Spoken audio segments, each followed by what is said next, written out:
Hello, and welcome to the Summit View from Glassy Mountain Advisors.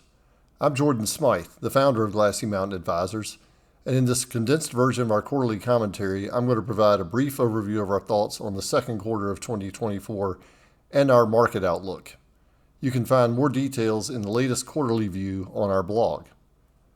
The S&P 500 index rose 4.3%, including dividends, during the second quarter, posting a 15.3% total return for the first half of 2024.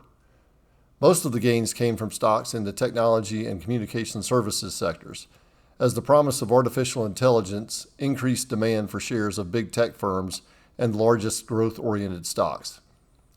The strong performance of stocks in these sectors has prompted some fears of rising market concentration, with the three largest companies, Microsoft, Apple, and Nvidia, together accounting for roughly 20% of the market capitalization of the S&P 500. However, technology stocks have pulled back in July, while small capitalization stocks have rallied after trailing in the first half of the year. Similar to the trend seen during the first quarter, shorter-term bonds continue to outperform longer-term bonds, and riskier, higher-yielding corporate bonds continue to outperform U.S. Treasuries. The U.S. economy continued to expand, though some economic indicators showed signs of weakness potentially emerging. Gross domestic product for the second quarter grew at 2.8% and exceeded the 2.1% prediction by economists. The growth was faster than the previous 1.4% increase in the first quarter of 2024. Much of the economic growth was dependent on consumer spending.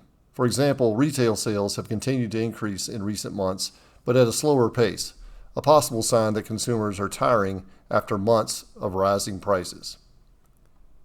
The economy added 200,000 new jobs per month in both May and June. Although that's a healthy number of new jobs, more people entering the workforce caused the unemployment rate to tick above 4% for the first time in over 2 years. After a surprise 3.5% spike in March, inflation eased and was down to 3% year over year in June. This drop in inflation helped solidify the market's revised projections for 1 or 2 rate cuts to come later this year. We are optimistic that positive stock returns will likely continue, despite the general public's negative view of the economy and anxiety about the upcoming election. While a market downturn is always possible, we don't see any specific reason in the current environment for stocks to retreat sharply. The S&P 500 currently trades at 21 times projected earnings, higher than its historical average, but the outlook for economic growth and improved corporate earnings should offer support for higher equity prices.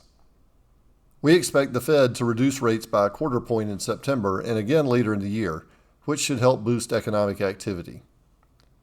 In addition to corporate earnings and the Fed's actions, other factors impacting the market and economy include a potential decline in consumer spending and the rise in credit card delinquencies, especially among lower wage earners. As investors, we should brace ourselves for the onslaught of news coming in the next few months, including many headlines about the presidential election, while maintaining our focus on our long-term investment goals. If you'd like more details on our views, go to our blog at glassymountainadvisors.com for our July 2024 quarterly view. Also, be sure to look out for our upcoming post exploring how presidential elections affect the markets. Thank you for joining us. Take care.